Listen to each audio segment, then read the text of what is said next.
क्योंकि हम सब के अंदर एक ठाकुर है जो न्यायालयों में बैठा हुआ है, विश्वविद्यालयों में बैठा हुआ है, संसद की दहलीज को वो चेक करता है। तो कविता कुछ यूं है, चूल्हा मिट्टी का, मिट्टी तालाब की, तालाब ठाकुर का, भूख रोटी की, रोटी बाजरे की, बाजार खेत का, खेत ठाकुर का, बैल ठाकुर का, हल ठाकुर का, हल की मूठ पर हथेली अपनी, फसल ठाकुर की, कुआं ठाकुर का, पानी ठाकुर का, खेत खलिहान ठाकुर के, गली मोहल्ले ठाकुर के, फिर अपना क्या, गांव, देश, शहर। और मैं फिर से क्लैरिफाई करता हूं, वो ठाकुर मैं भी हूं, वो ठाकुर संसद में है, वो ठाकुर विश्वविद्यालयों में है, वो ठाकुर विधायिका को कंट्रोल करता है। इस ठाकुर को मारो जो हमारे अंदर है।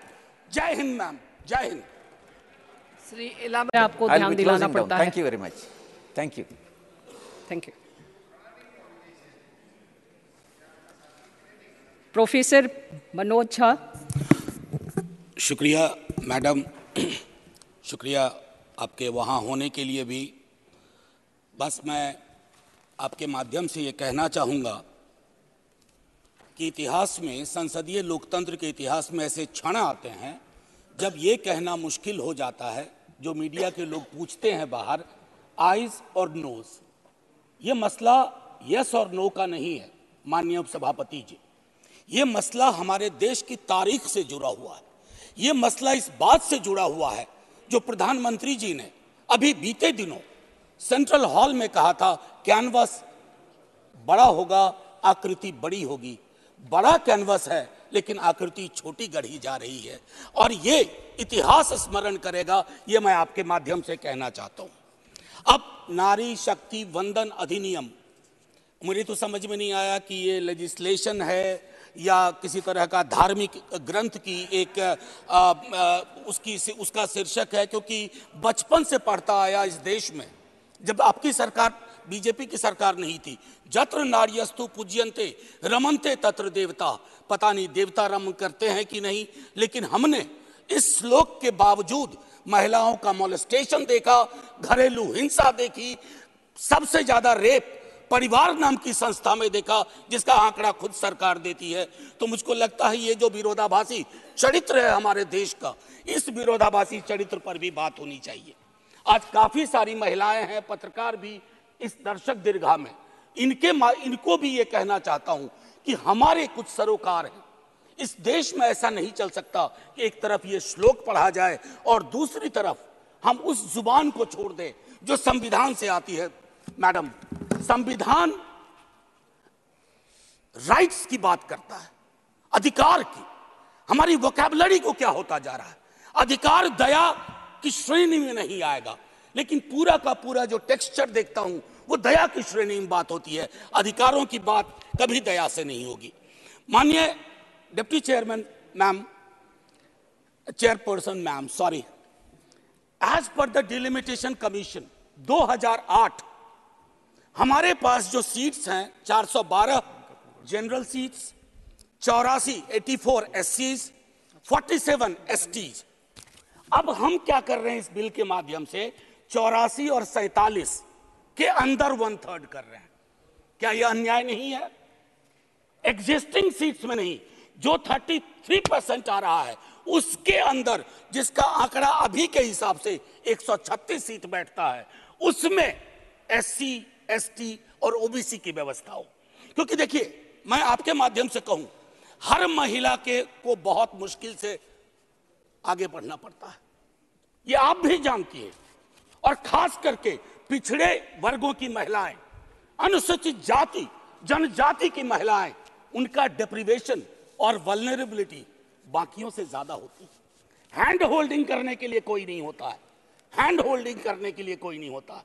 अगर आप पहुंची तो बिना हैंड होल्डिंग के, लेकिन उन पिछड़ी जाति की महिलाओं का क्या, जिनके हैंड होल्डिंग के लिए ना हमारे धर्म ग्रंथों में कोई व्यवस्था है और ना आज की समकालीन बातचीत में कोई व्यवस्था है। रेटोरिकली हम कुछ भी कह दें, मेरा सिर्फ आपके माध्यम से कहना होगा कि हमारी पार्टी, आज मैं स्मरण कर रहा हूं, हमारे राष्ट्रीय अध्यक्ष लालू प्रसाद यादव जी, भगवतिया देवी, कई लोग जानते होंगे, पत्थर तोड़ने वाली महिला थी, पत्थर तोड़ने वाली, हम ना सहबो गाली भैया, हम ना सहबो गाली, वहां से गया से निकल करके वो संसद तक पहुंची। क्या उसके बाद भगवतिया देवी आ पाई, फूलन देवी आ पाई? वो इसलिए नहीं आ पाई कि हम आपको दोष नहीं देते हैं, हमारी व्यवस्थाएं संवेदन शून्य है। मैं तो आग्रह करूंगा तमाम साथियों को, आप किसी भी दल में हो, आज एक बार उससे बाहर निकल करके सोचिए। यह ऐतिहासिक क्षण सचमुच ऐतिहासिक होगा अगर हमने आज इतिहास को व्यापक कैनवस पर देखा, जो प्रधानमंत्री जी कहते हैं। और प्रधानमंत्री जी की कथनी और करनी में फासला नहीं होना चाहिए, और यह फासला इसलिए नहीं होना चाहिए कि बड़े दूर फासले पे लोग खड़े हैं, अत्यंत पिछड़ी जातियों के लोग। मैडम, आप अगर आपके माध्यम से मेरी बात पहुंच रही हो तो आज मैं आग्रह करूंगा तमाम साथियों से, चिंता न करिए दलीय व्हिप की। दलीय व्हिप समाज की व्यवस्था पे भारी होना चाहिए, इसलिए मैंने कहा समर्थन विरोध नहीं, आज भी मौका है इसको सेलेक्ट कमेटी में भेज करके एससी एसटी और ओबीसी को इनकॉर्पोरेट किया जाए। नहीं, आज हम नहीं करेंगे, हम ऐतिहासिक गुनहगार होंगे। मैं यकीन के साथ कहता हूं, बाहर लोग वॉच कर रहे हैं, कहेंगे कि तुमने क्या किया, ये व्यवस्था ऐसे नहीं बदली जाती है। तो मैं आपसे आग्रह करूंगा आपके माध्यम से कि अपने दायरों से अलग होकर के आप जब ओबीसी की बात करते हैं तो ये रेटोरिक से आगे बढ़ना चाहिए, हमारी चिंताओं में आना चाहिए। ये नहीं होगा कि बाबा साहब भीमराव अंबेडकर को माला भी पहनाए और उनकी बात को आत्मसात न करें। ये जो फर्क हमारे इसमें आ रहा है, इससे कई तरह के विरोधाभास का जन्म हो रहा है। मैडम चेयरपर्सन, मैं आपको कहूं कि कोटा विद इन कोटा की जब हम बात करते हैं तो उसमें एक टर्म आता है जो एक अमेरिकन सिविल राइट एक्टिविस्ट ने 89 में दिया, इंटरसेक्शनैलिटी। अब ये इंटरसेक्शनैलिटी को, चूंकि मैं हिंदी में बोल रहा हूं, आज मैंने सुबह इसका अनुवाद बहुत ढूंढा, उसके अनुवाद में एक अनुवाद आया प्रतिच्छेदन। इंटरसेक्शनैलिटी का मतलब होता है कि हम हर लेयर की एजेंसीज और उसके अंदर की क्या विधाएं हैं, उसके आधार पर अपना चरित्र, अफर्मेटिव एक्शन प्रोग्राम को यह देखना होगा। जो खास करके वंचित समाज की महिलाएं हैं, मैं उनके बारे में कहूं, आपको एक बार अपना नजरिया साफ करना होगा। अगर चश्मा लगाती है सरकार, धूप का चश्मा नहीं, अगर सचमुच का चश्मा लगाती है तो उसके पावर बदलिए, उसको साफ करिए और ये तय करिए कि आज जब हम यहां से उठें तो एक कमिटमेंट दें ओबीसी वर्ग को। और ये मैं बार बार दोहरा रहा हूं कि 33% के को एग्जिस्टिंग में मत इनकॉर्पोरेट कीजिए, इट शुड बी सेपरेट। नई व्यवस्था में नया 33% विदाउट टचिंग एससीज एंड एसटीज, ये करिएगा तो क्रांतिकारी कदम होगा। अक्सर हम लोग अपने प्रिविलेजेस को नहीं देखते हैं। मेरा सरनेम एक प्रिविलेज है, नीरज भाई का सरनेम एक प्रिविलेज है, हमारे सरनेम ने हमें प्रिविलेज दिए हैं। उन सरनेम्स को देखिए जिनके पास ये प्रिविलेज नहीं है। नहीं, ऐसे ही मैं बहुत अच्छा किया। मैं ये कहना चाह रहा हूं मैम चेयरपर्सन, मैं ये कहना चाह रहा हूं कि प्रिविलेज का जो व्याकरण है वो खत्म ही नहीं हो रहा है। मैंने पहले भी सदन में कहा था कि इस देश में शायद there is nothing in name but everything is there in the surname. उनके संघर्ष, उनका जीवन कठिन लगातार होता जाता है।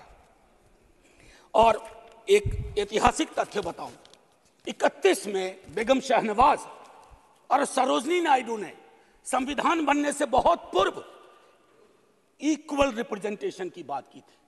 हम काहे को अटके पड़े हैं 33 पर? मेरी तो समझ में नहीं आ रहा कि 33 के साथ क्या रिश्ता है हमारा। ये 50 क्यों नहीं हो सकता, ये 55 क्यों नहीं हो सकता? आपका पूरा का पूरा वर्ग चरित्र बदल जाएगा। आप नहीं चाहते हैं कि भगवतिया देवी यहां आए? हमेशा एक खास सरनेम, मैं तो बार बार कह रहा हूं कि जो अलग अलग दलों में भी हैं, अगर वो पहुंचे हैं यहां तक अपने संघर्ष से, तो उनको आज ये आवश्यकता है, उनको ये भरोसा दिलाया जाए कि ऐसी कोई चीज आगे नहीं होगी, सबके लिए खुलेगा। आपकी ये जो नई पार्लियामेंट है हमारी, ये रंगीन ज्यादा होगी। इंद्रधनुष में कई रंग होते हैं, हम ये कौन सा बिल ला रहे हैं जिसमें ब्लैक एंड व्हाइट के बाद शेड्स ऑफ ग्रे भी नहीं है। अगर हमारा उद्देश्य डिपेंडिंग ऑफ डेमोक्रेसी है तो कदम उस दिशा में बढ़ाने होंगे। मैंने पहले भी कहा था कि 2010 में हमारा रिप्रेजेंटेशन देखिए, उसमें हमने SC, ST, OBCs and minorities की बात की थी। और हम इसलिए नहीं कर रहे हैं, हम चाहते हैं कि वर्ग चरित्र बदले, संसद सचमुच में प्रतिनिधित्व की संस्था बने जिसमें सबके आकार हों, सबकी शक्लें हों। ये ना हो कि एक प्रभुत्व वर्ग का उस पर हमेशा उस पर छाप रहे। अब मैं कहूं कि अभी जातिगत जनगणना कल शाम के बाद, मैम चेयरपर्सन, अब मैं आपका अटेंशन चाहता हूं। कल शाम के बाद इस देश में लोकसभा में बिल पास हुआ, उससे ज्यादा इस बात की चर्चा हो रही है OBCs के साथ नाइंसाफी हुई। इस बात की चर्चा हो रही है कि जातिगत जनगणना पर क्यों ब्लॉक किया जा रहा। और मैं ये कह रहा हूं, हमारे CM नीतीश जी और तेजस्वी जी डिप्टी CM, उन्होंने जातिगत सर्वेक्षण कराया। 28 अगस्त को मेरे पास दोनों एफिडेविट है। पहले एफिडेविट कौन लेके गए? सरकार। तुषार मेहता खड़े होते हैं, सॉलिसिटर जनरल, ये कहते हैं कि state government can not do any activity like census और एक्टिविटी अकिन टू सेंसस।